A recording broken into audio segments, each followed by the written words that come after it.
drums of time have rolled, and ceased.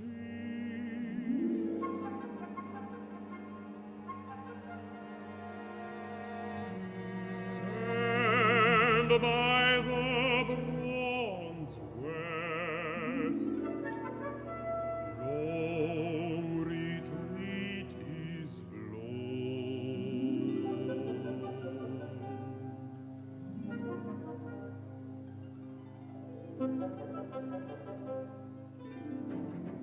Shall life renew these bodies?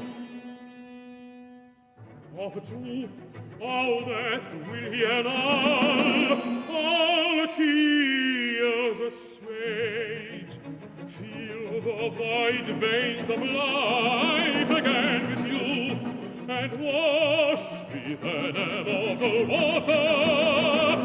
Age.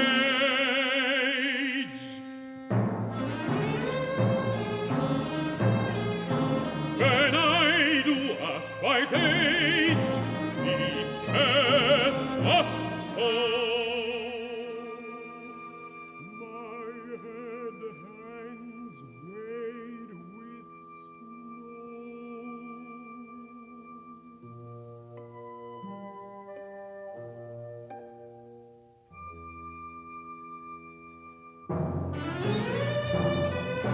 And when I hearken to the earth,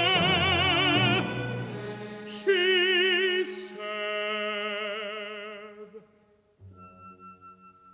my fiery heart shrinks aching, it is death. Mine ancient scars shall not be glorified,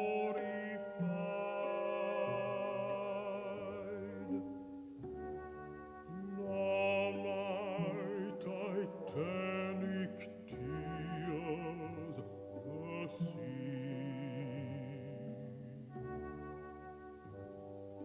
Be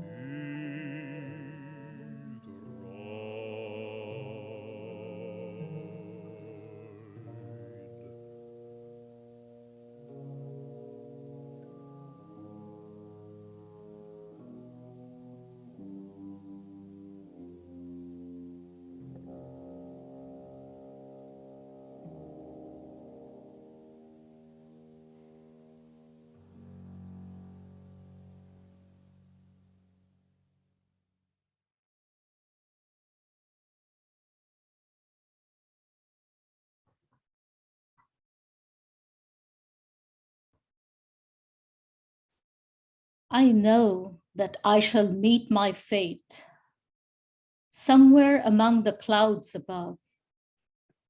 Those that I fight, I do not hate. Those that I guard, I do not love. My country is Kiltartan Cross. My countrymen, Kiltartan's poor. No likely end could bring them loss or leave them happier than before. Nor law nor duty bade me fight, nor public man, nor cheering crowds. A lonely impulse of delight drove to this tumult in the clouds. I balanced all, brought all to mind. The years to come seemed waste of breath. A waste of breath the years behind. In balance with this life, this death. This is a W.B. Yeats poem called An Irish Airman Foresees His Death. And the second one comes from actually not really a poet. His name is John Breska, and he was in the 44th Scout Platoon of the 25th Division during the Vietnam War. And he wrote this poem called After the War. There's a tear in the fabric of his being. where the memories lie waiting to remind him of the horror and the carnage that is cataloged as war, which civilians never see, for it had shattered their reality, and leave them in a state of what to call it, I don't know. But it's tipped the balance of the G.I. Joe, who comes to calmer waters where life's normal once again, but he's having trouble fitting in, for he's shaken bad internally. It's a price they paid for defending, but the dreams are never ending. So, dear ones, welcome. Welcome to this gathering, the one that we have entitled on this Veterans Day as Welcoming the Warrior Back Home. And I would like to take a moment to really reflect on what home is. What is home for us? What is it that we are trying to defend, that we are trying to protect? And what is the home that we want to welcome the warrior back to? The warrior that's both the external warrior that goes to wars and the internal warrior that is constantly fighting battles, constantly fighting wars. And each of us can name 100 things, 100 fronts on which we are fighting. It's loss, whether it's addiction, whether it's grief, whether it's, we can go on and on and on. So welcoming the warrior back home has never been easy, especially in a culture that is individualistic, where the individual warrior is supposed to do the work of reintegrating. And over the years, many words have been coined to talk about the experience of the returning warrior. It's been called soldier's heart. It's been called shell shock. It's been called battle fatigue. It's been called PTSD, complex PTSD. Things just go on and on and on. So the way I wanted to frame this evening was to instead look at some of the indigenous practices about welcoming the returning warrior back into the community. And I'm drawing primarily from this wonderful PBS documentary that was aired actually back in 2014, but it's on there. And David at some point will put the link to the documentary that you can watch on your own time. It's about an hour long. And it really concentrates on the welcoming the soldier back rituals in Native American communities, primarily the Blackfeet Nation, which is in northern Montana. In fact, their territory goes from the United States into Canada. They don't really think of it as two separate countries. So constantly moving between each other, between the two places. And they kind of track what happens in their, because these are cultures where the role of the warrior is a well-established role. People have been warriors for many, many, many hundreds of years. So there's a culture of welcoming the warrior back home. And it's interesting that when the warrior leaves, before they're going into the war, and they have, it's actually interesting, I didn't know this, but per capita population, the Native Americans have the largest representation in the US Army. So, which I didn't know. And that's because warriorship is part of the culture. So when a young man is ready to go into war, a ritual is done with the medicine man, with the shaman of the community, and they're given a medicine bundle to carry. So they're constantly carrying, and one of the soldiers in the interview says how he has to have his dog tag, he has to have his gear on, and he has to have his medicine bundle. That's part of his getup for the war. And then they go to the war, they do what they do, and they come back. And the idea is that when you have seen in a war, you are no longer in consensus reality. You are no longer in the day-to-day life. You have kind of transformed, you've moved into a mythic space. You're really dealing with the gods of death, the gods of carnage. So when you come back, the idea is that a part of your soul, a part of your spirit is left behind, wandering the battlefield. And through ritual, that part or those parts are welcomed back in. So the process would be that first the returning warrior would go through a step called isolation and tending, where they would be placed in a special new warrior lodge, which is right in the center of the community. And the only people who have access to this lodge are the medicine men and older veterans who have seen war themselves. And the soldiers will process what has happened. After that, there'll be a purification and cleansing time when there'll be sweat lodges and all night dancing, again, to involve the body, engage the body. And finally, there'll be storytelling. And one of the elders describes the storytelling so beautifully. He says that when a soldier tells a story of what happened during the war, he or she is no longer the only one carrying that story. It is given now to the community. So the community holds the story. And so it's not this one person's burden alone. And this is how you create the warrior myth. So it's really gorgeous. And the same person talks about the sweat lodge as, he says, like, when we are born naked and wet. And we go into the sweat lodge, we take off almost all the clothes and it's hot and wet. So it's almost like you're being reborn into this new life.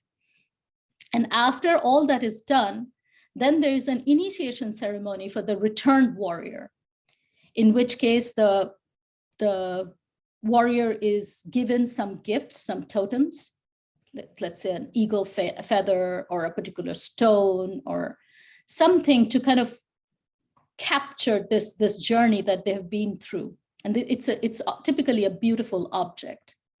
And it's a powerful charged object.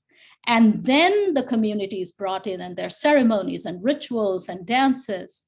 And only after that, this person goes back into the family, to the wife, the husband, the children.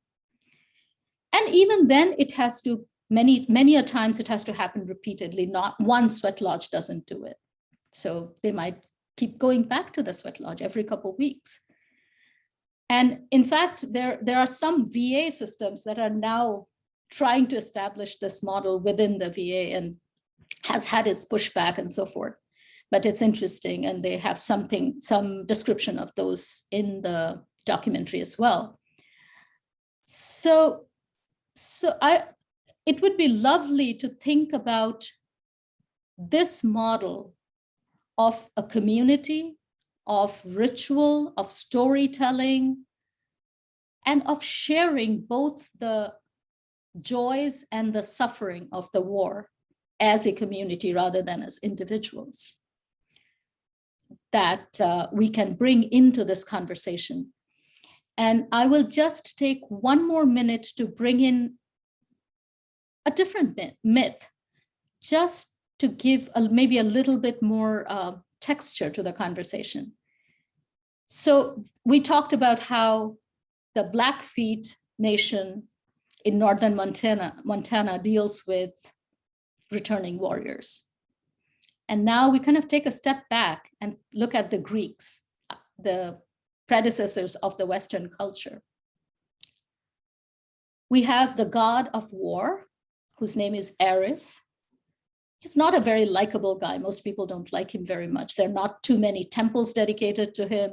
His rituals are kind of limited. But he falls in love with Aphrodite. So if you talk about this in the Roman scheme, then you would talk about Mars and Venus. Mars and Venus is the same as Ares and Aphrodite. in Greek culture. But Aphrodite is the goddess of two things, two of her main attributes. One is beauty and one is sensuality. And the god of war falls in love with the goddess of beauty and sensuality, which is so similar to what's happening to these returning warriors who are now invited into this community, into this womb, into the sweat lodge, into the dance, into receiving totemic gifts, so that they can come back from this place where they had been cut off, isolated, and living in a mythic space, come back into the real world. And I'll just leave you with one last thought, that Ares and Aphrodite have several children, but two of the children that maybe we can think about today, one of them is Eros, so the life forward energy, the joy of life, the energy to live life is their child. And their daughter is Harmonia. It's about harmony. She brings harmony. So when Ares and Aphrodite can come together, then Eros and Harmonia can be born.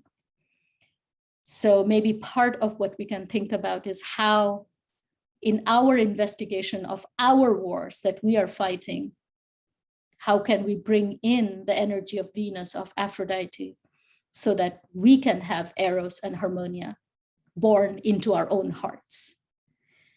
So with that, I'm going to stop talking and invite Darby to take over.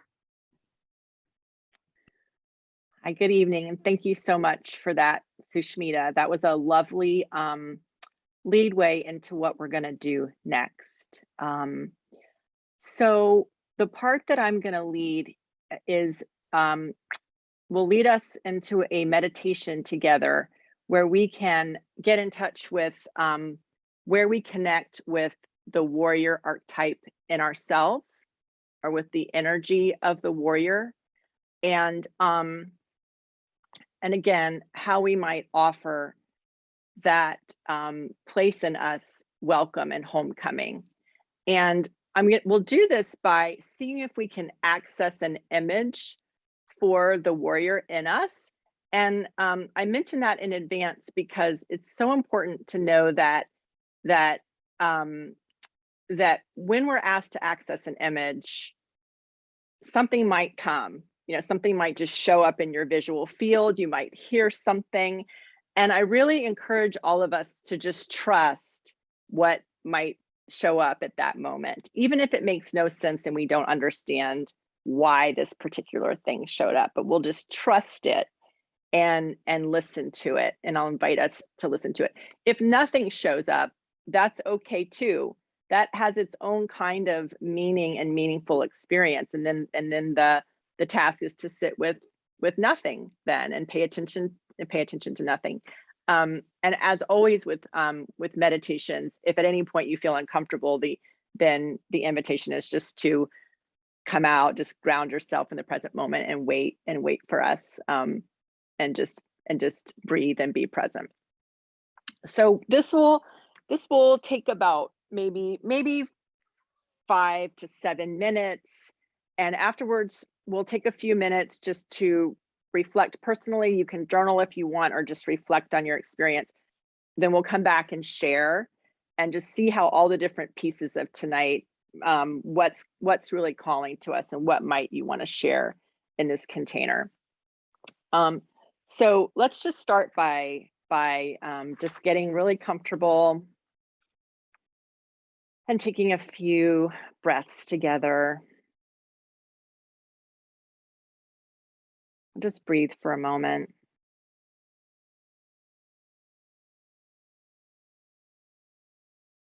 You can let yourself take some slower breaths.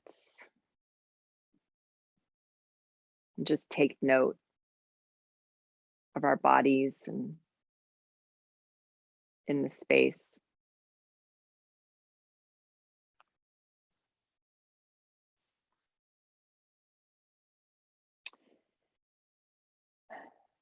And so we'll start with the question, what battles am I fighting right now? What am I fighting for? As Sushmita mentioned earlier, it could be maybe I'm fighting a social justice issue. Maybe I'm fighting for my community. Maybe it's maybe there's personal battle taking place.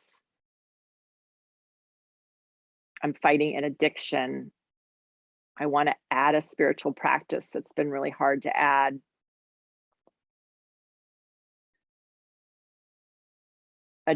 A gentle way to ask the question is, what am I reaching for?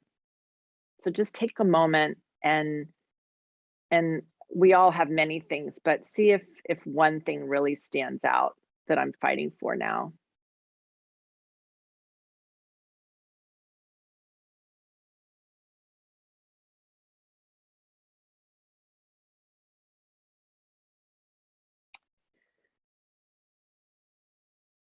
And then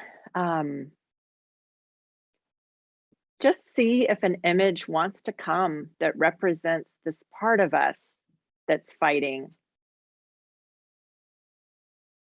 As you make space and just allow an image to come, maybe it'll be surprising, maybe familiar.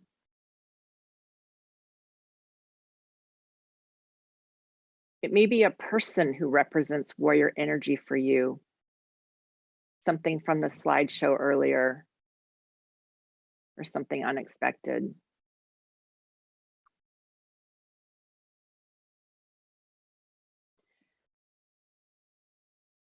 So if something has shown up, or if nothing has shown up, let's take a moment and just pay attention to what's here.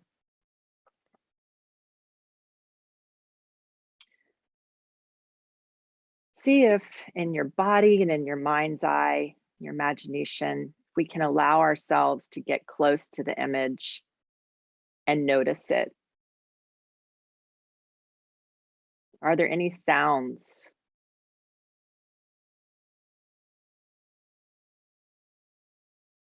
What does it look like? Are there any smells?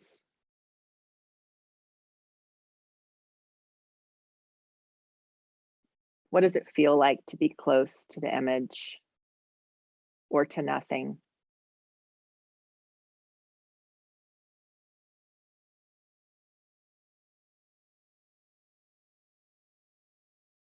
Is the image wearing anything, holding anything? What do you notice?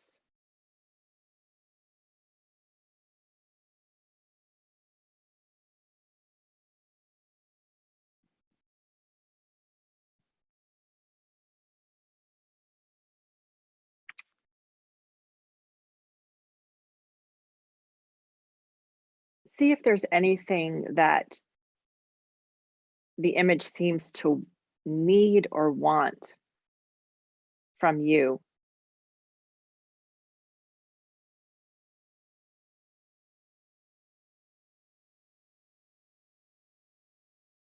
Is there anything it wants to say?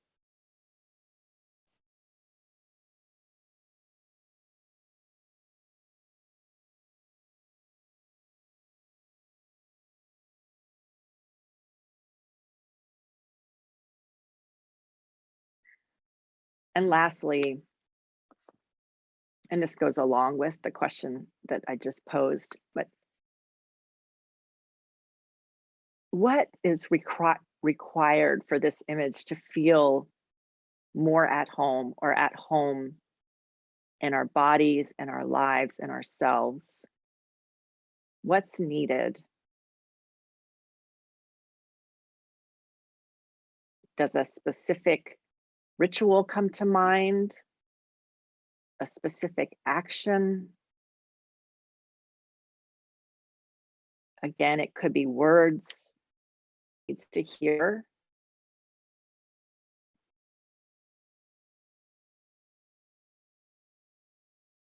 Maybe even another image comes up in relationship to this question.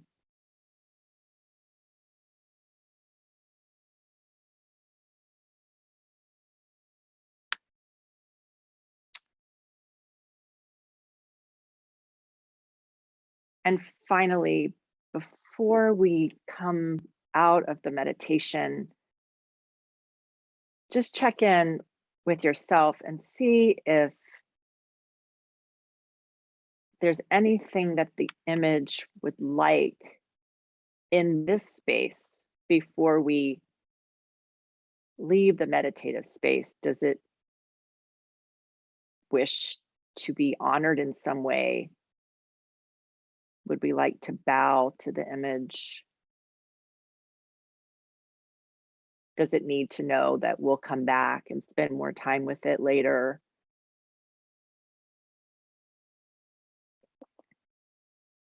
Just take a moment and check in.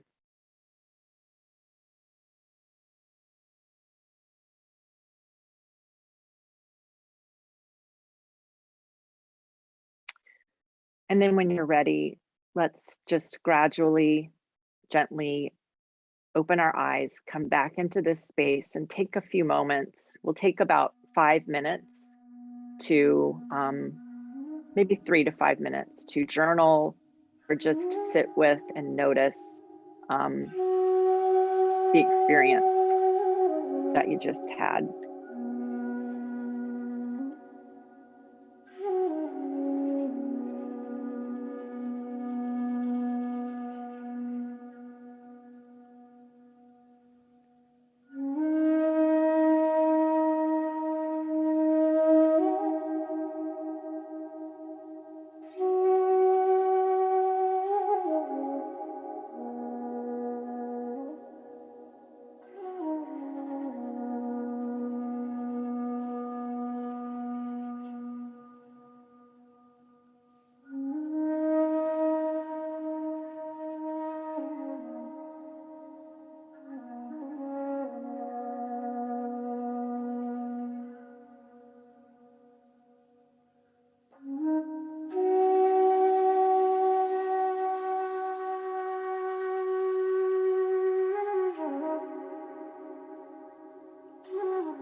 Take one more minute.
Okay. Does anybody want more time? Okay, we're ready to come back and open up for sharing. And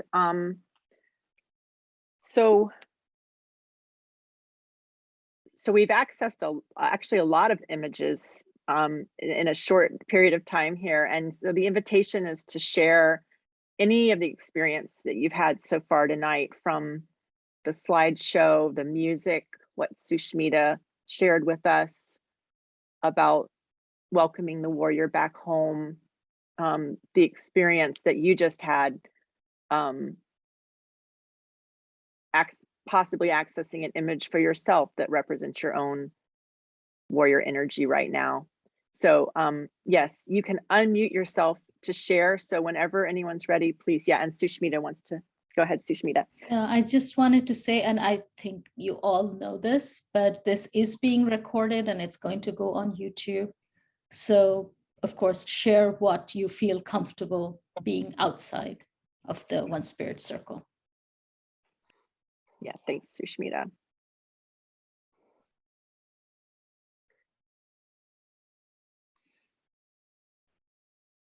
So whenever anyone's ready, feel free to unmute yourself and share. And we can just sit in silence for a few moments if we want to, or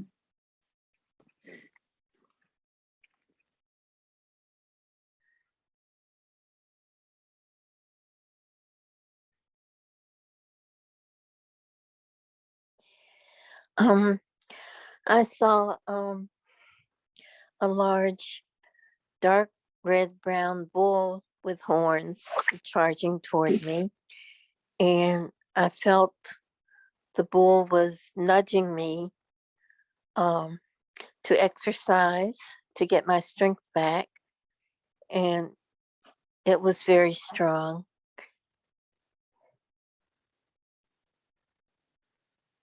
thank you, Dottie. The painted door in Philadelphia faces south. Within, like a sea creature nesting inside a shell, is a voter that CTC is identified as needing love. Our culture, lost in its illusion of individualism, recapitulates the isolation of the Aspie traits within me. Spirit saints have trained me for this door. To liberate this village, I must first liberate myself. I am their offering. I knock. Thank you so much, Thomas. Would you mind saying that one more time? Sure. CTC is a LGBTQSA group that has come up with a spirit-led protocol for talking to voters.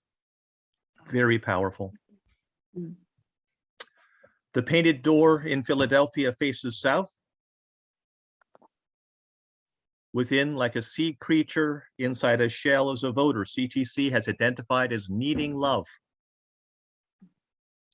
Our culture, lost in the illusion of individualism, recapitulates the isolation of the Aspie traits within me. Spirit saints like y'all have trained me for this door. To liberate this village, I must first liberate myself. I am your offering. I knock.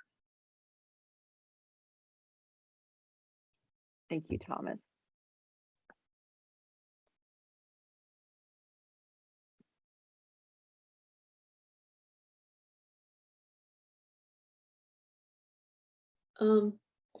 Hi everybody, I'm Polly. I just wanted to say mine was a little violent, which was a little, I don't know, overwhelming, but very empowering at the same time. And it had to do with these two people who I'm struggling with in a certain way, but a very silent way in my life. And in this meditation, I just kind of, I don't know, chopped their heads off as a is a very good way of just to simplify. but I knew at the same time it was metaphoric, and I knew that it wasn't really that. It was that I was reclaiming my power with them. And I drew a picture of that. And then in the meditation, as I did that, my strength and my spirit grew, and I felt myself rising and feeling myself restored in terms of my power, and kind of just the boundary of letting go of that control from them. So Thank you, Polly. Thank you. thank you. And if I may just make a comment, what you're tapping into is this energy of sacrifice, which is an ancient and extremely potent magic, if you will. Wow. And, you know, the word sacrifice literally means making sacred. So in the process, you're also making them, or what they represent in you rather, sacred. So you can have that relationship, because it's not really about them. We know that. I mean, they've just shown up as those guests in Rumi's guest house. Exactly. But it's really beautiful, because you're really tapping into that. I mean, I was just thinking, in Tibetan Buddhism, there's this practice called chud practice, where it's about sacrificing other entities, but eventually sacrificing oneself. Mm. And there's an image of cutting off the head and the Really? blood dripping, and it's just extraordinary. But just saying that this is an old archetypal image. Thank you so much. And I just wanted to mention, when you talked about coming home and that safe space and returning, it felt like that, you know, like coming, almost that sacrifice brought me back home to myself. So thank you so much. It was beautiful.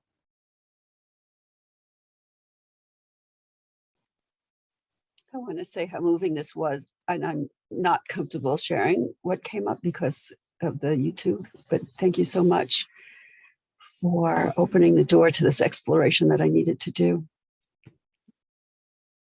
Thank you, Susie.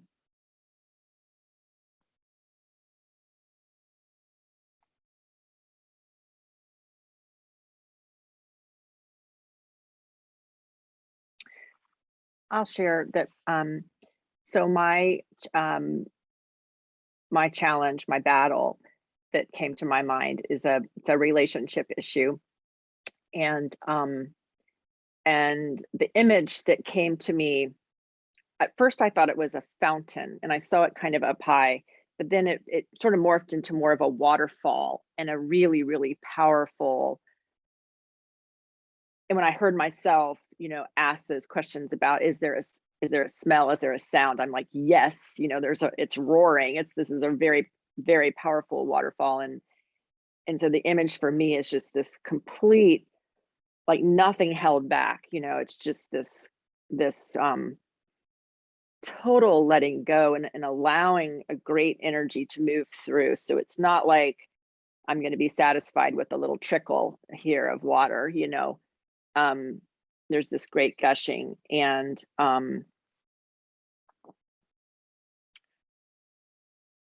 so I feel that what's required in that is courage, and yet I know we can trust these images that are coming up to do their work, you know, to do the work that they need to do, and that's very it's comforting and gratifying.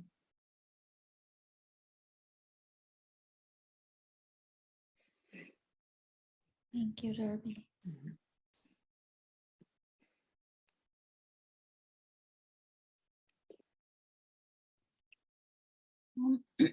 This is Reverend Leslie, and I thank you, Reverend Susie. I thank you, all of you, actually.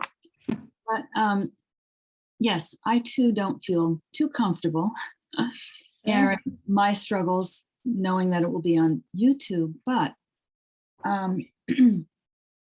I will say that in my life right now, and actually for quite a while, I have been struggling with much loss having to do with my own life. And that being said, when Darby, the meditation began, and the image was called on, I went to what was familiar to me, because I know that in times of great stress, if the first step is towards or to call upon that which is familiar, at least you're on common sacred ground with yourself. So the image that came to me, a great, great friend, jaguar. I've been a member of a medicine wheel for 20 years. And jaguar in this medicine wheel tradition represents the West, the direction West, but also death. And when the jaguar is invoked in the beginning of the hour, among the images that we are led into, guided into, is to look into the eyes of death. Jaguar, come, be with us, great jaguar. And then we walk with the jaguar, who has its front legs in the upper world, the spirit world, and the hind legs in the world where we live. So we're always moving on that bridge, so to speak.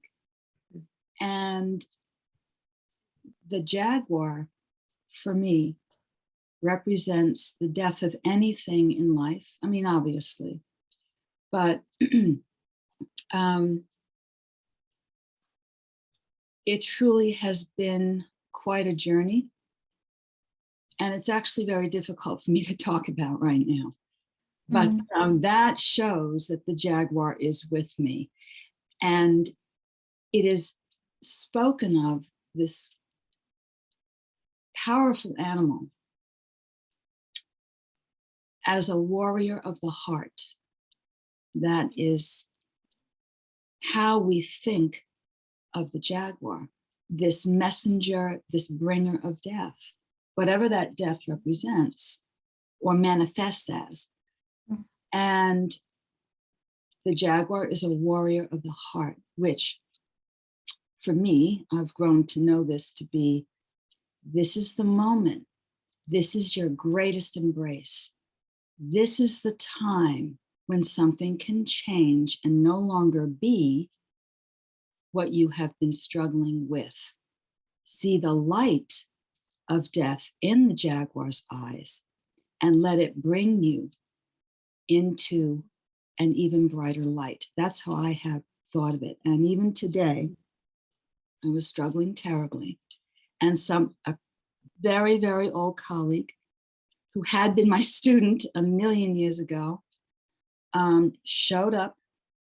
I was looking totally, completely for something else. And it turned out that over the years, he had specialized in trauma, PTSD, all kinds of issues related to this. And so I placed a call to him and, left a message. So I'm realizing during this meditation tonight that that was, as bleak as I had been feeling, that was a step on the warrior's path. Thank you for listening. Thank you, Leslie. Thank you. Beautiful. Thank you and Leslie. blessings.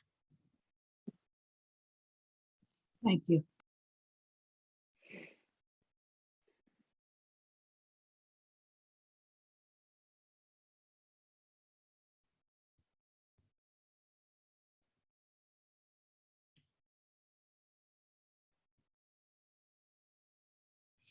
Just because Leslie spoke about the jaguar, I will say that the being that showed up for me was the Royal Bengal tiger, which is, I guess, my version of the jaguar. And it was a powerful, and again, it's actually, I was kind of having goosebumps as Leslie was speaking, because my primary focus during the entire time was looking at the face of the tiger, and especially its eyes, the mouth, and the whiskers. They're just so alive. How the whiskers move a little bit, and you know that she can probably smell a deer being killed 20 miles away. It's just that potency, that, yeah, it's a good word. Potency is one word, but it's like really vital.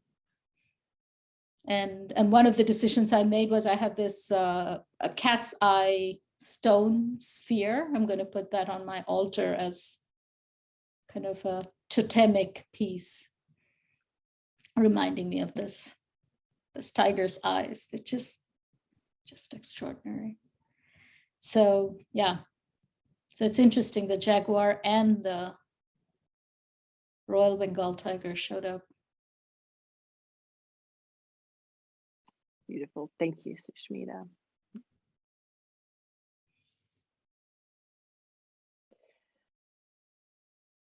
I want to inject just another question, kind of.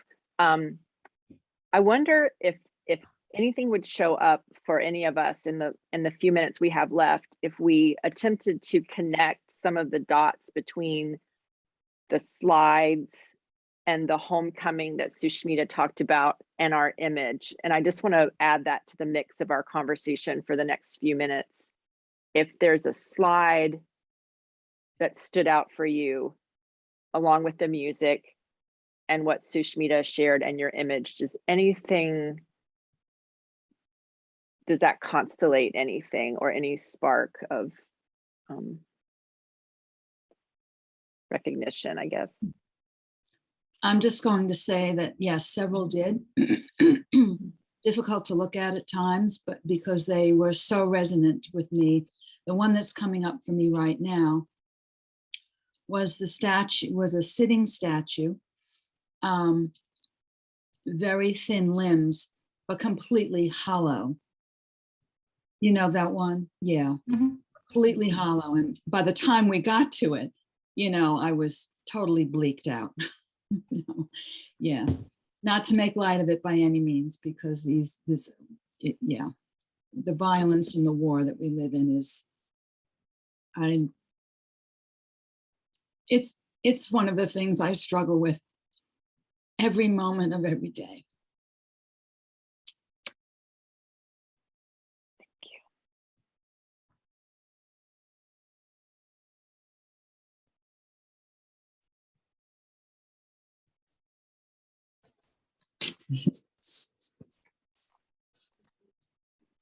Yeah, Judith. I can go ahead. Yeah. I'm a little self-conscious because of the YouTube. So, and yet this has been such an intimate, powerful hour for me.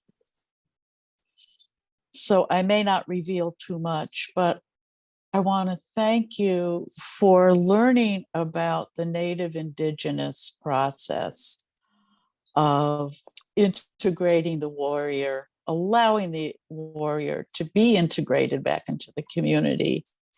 I think of my grandfather today, whom I did know, but I was not very old when he died. I remember my grandmother telling me how sensitive he was and how he shouldn't have fought in World War I, the Great War, the war to end all wars, on the front line. He should have been a rabbi. And actually, he helped to found a synagogue, but was not ever the rabbi. And during the meditation, I had such a difficult time seeing an image. I usually don't, but this was so difficult. And what came up for me in the dark was a statue lit up of a female type Buddha, and I can't describe it any further, except to say that she was absolutely beautiful, sitting cross-legged, her face illuminated, the beautiful eyes of an Asian woman.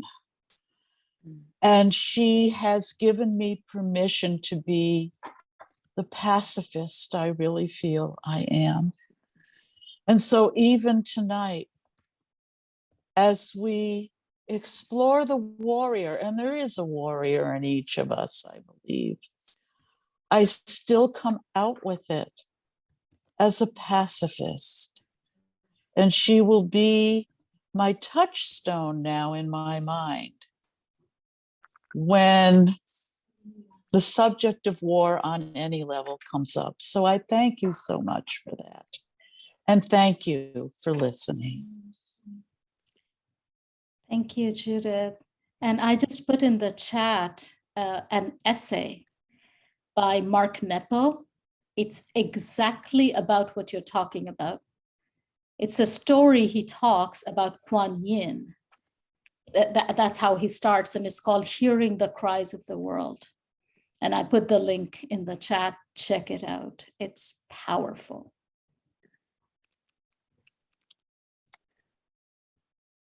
I have one resource I also want to share because I just reread this book called Tribe by Sebastian Junger.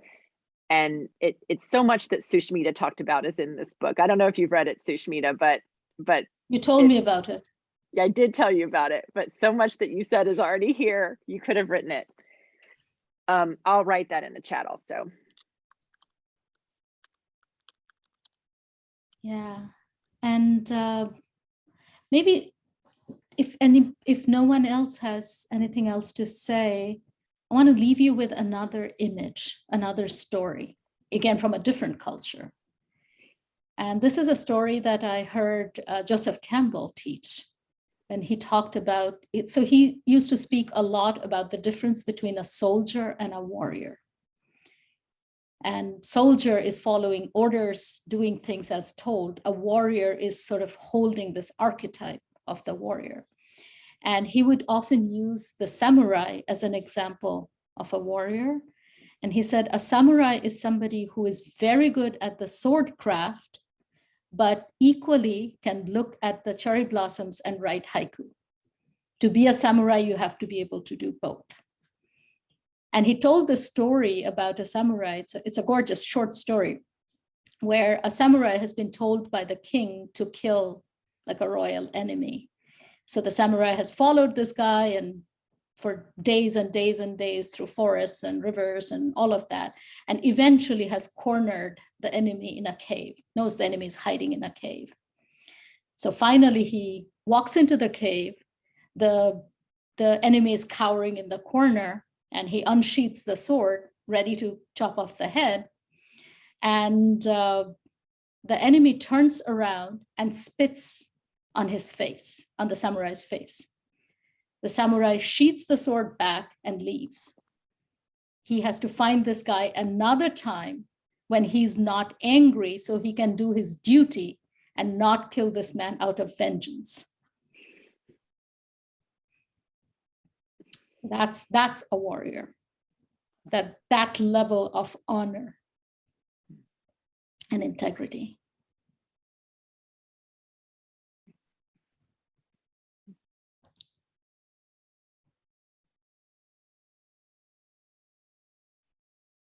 Thank you for that, Sushmita.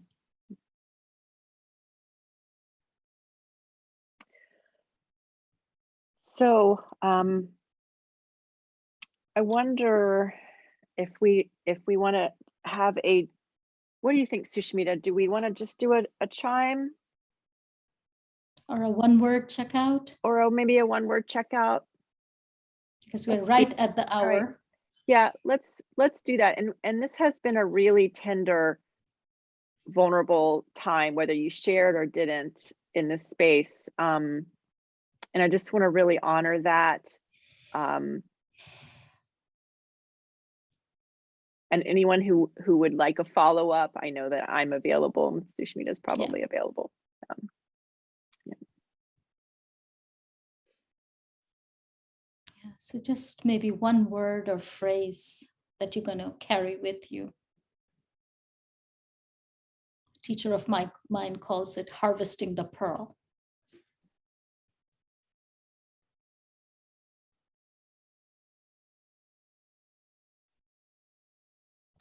You're muted, Dottie. Strength.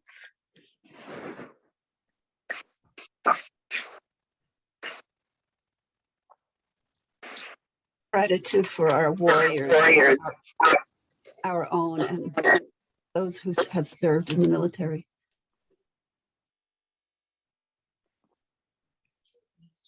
Honor. Acknowledgement. Admiration. Holly, You're you're muted. muted. Yeah. Empowerment and gratitude. Mine is gushing forth.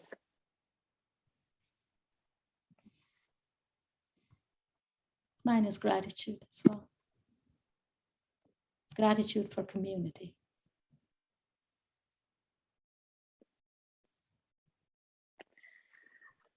Thank you, dear ones. Yeah. Thank you all for being here. Thank you both. That was wonderful. Have a good night. Hope to see you again.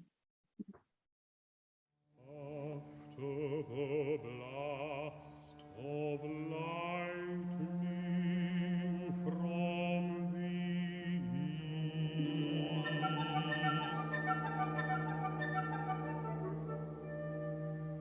a flourish of loud clouds, the chariots roll.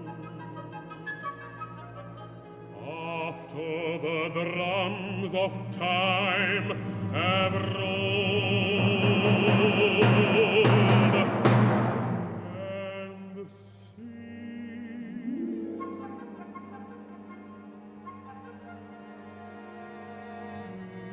and by the bronze west, long retreat is blown.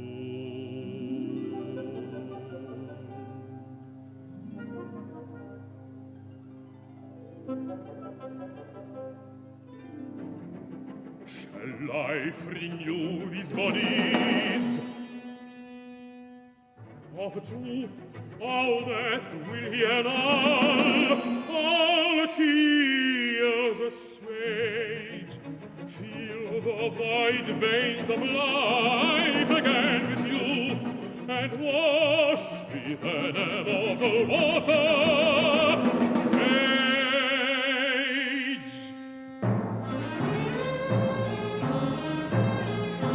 When I do ask white age, he said not so. My head hangs weighed with snow.